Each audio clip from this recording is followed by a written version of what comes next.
As they said, my name is Bob McGahey. I work at the Canadian Teachers Federation, which is an alliance of 16 organizations representing approximately 200,000 teachers across the country.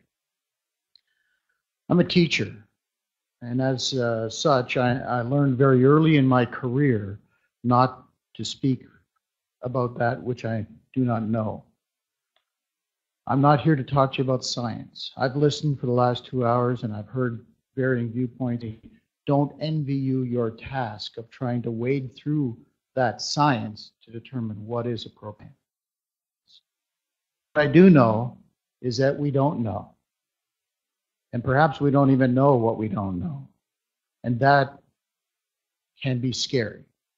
So what we did as teachers, as a teachers organization, is that we asked our teachers what they knew about Wi-Fi, how it was used in the school, and what they knew about any potential health risks. And I'm presenting to you today some of the results of that survey. I've got a full copy of the results that we did. I'm not presenting it as a survey that can be generalized to the population. We did an online survey. We don't know if we have a representative sample, but we do know that we have a sample of over 3,800 respondents from across the country.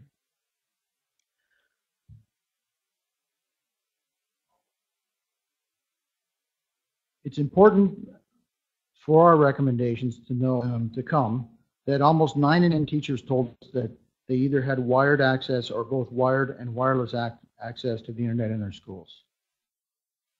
We're not here to tell you that teachers are opposed to having internet access or using Wi-Fi as an educational tool. Matter of fact, most of the teachers told us that they wanted to use internet, and they do use internet in the schools, and they need access to internet in the schools.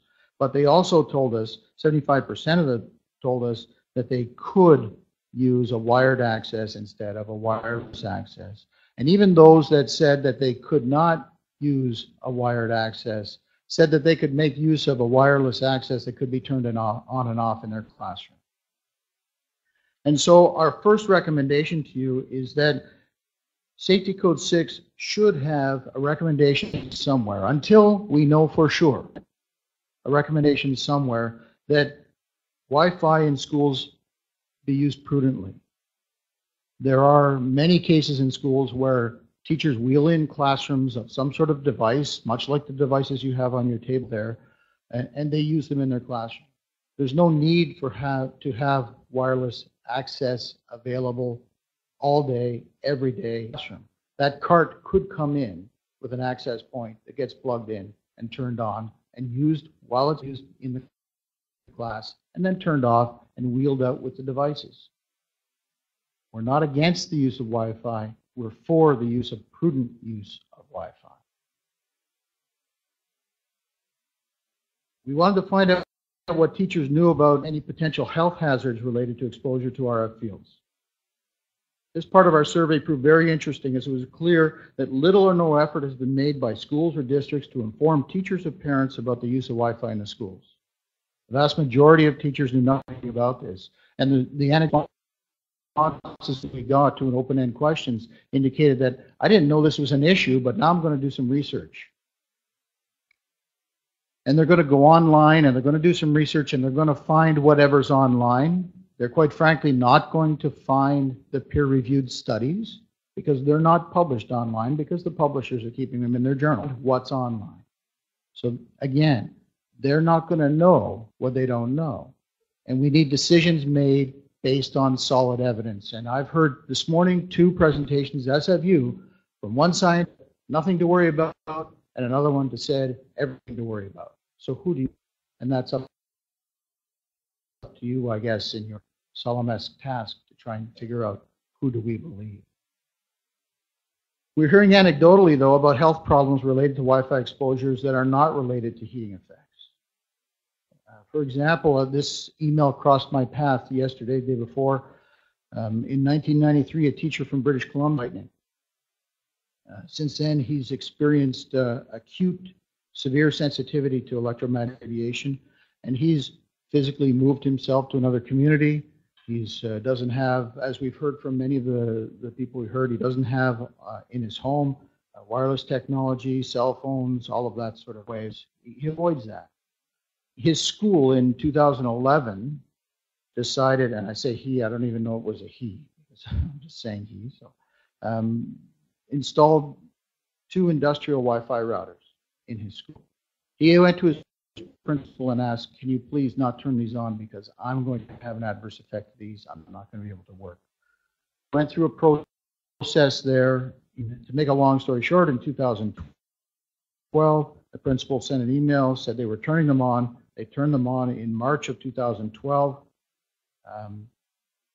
He said, and this were his words, his teaching that date had an acute onset of pain in his head and eyes, tightness in the chest, heart palpitations, weakness of the legs, pressure on the bridge of his nose. He described like a knife blade, his ears, disorientation and weakness. He booked off work that date and hasn't returned. The employer is currently fighting the claims of not offering any accommodation. I mentioned to his advocate that what he would suggest a low-power router in the classroom as an alternative to having this, and the employer isn't interested in talking. And what they do is they waive safety code 6. We've had advocates go to school boards and say, can we please come up with a way, because we don't know, to mitigate and ensure the safety of the children in our care, and the employers waive safety code 6. Safety code 6, as you know, established thresholds based on exposure to an adult male, not to a child who has no choice but to be there. So our second recommendation and third recommendation are that safety code 6 exposure threshold based upon both thermal and biological effects, unless we can determine definitively that they're not there, and that the expert panel also recommend an education program regarding the relative safety of Wi-Fi exposure, and that appropriate resources be developed to educate the public regarding ways to avoid potential exposure risk to Wi-Fi access points and devices. We're asking for people to be able to make a choice, for people to make an educated choice, and unfortunately, that falls in the hands of this expert panel to make those kinds of sorts of recommendations. So thank you for your time this morning, and I'll be happy to take any questions if you have any questions. Ben? Wi-Fi operates at roughly similar frequency cell phones. So would your recommendations also apply to use of cell phones in classrooms?